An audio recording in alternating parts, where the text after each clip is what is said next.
Hello Rahat ভাই, কেমন আছেন? হ্যালো। আপনার বিদেশের মাটিতে কত বছর হয়েছে?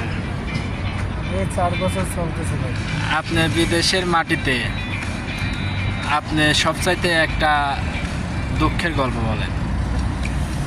আমার কোনো দুঃখের কোনো গল্পই নেই ভাই। আচ্ছা, এনজয়। এনজয়। তো এ পর্যন্ত আপনার কত টাকা ব্যাংক ব্যালেন্স হয়েছে? 4 বছরে মোটামুটি আমার কিছুই নেই।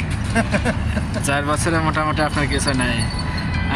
তো ভাবিরে গহনা টহনা অথবা বাড়ি টাড়ি করছেন নি? বাড়ির কাজ ভাই চলমান, ইনশাল্লাহ খুব শীঘ্রই কমপ্লিট হবে। আর ভাবির কথা বললেন, এখন পর্যন্ত বিয়ে শাদী করে নেই, আনম্যারিড। বাড়ি করতে কেমন খরচ পড়তেছে?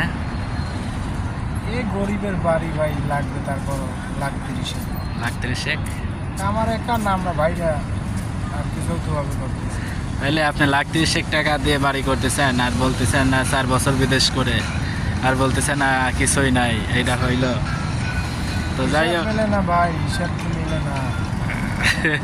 আপনি বলেন, আপনার এই 3-4 বছরে আপনি কতটুকু হিসাব মিলাইছেন, আর আপনার অঙ্ক কতটুকু মিলছে? আমি তো এই 4 বছরে খাচ্ছি, ইনকাম করতেছি, বাড়িতে পাঠাচ্ছি এই। আর এইখানে মনে হয় আমি 100 টাকা দিনা আছি, মানুষের কাছে ধার নিচ্ছি এটাই মাস শেষে চলার জন্য। এটাই বাস্তব। ওকে।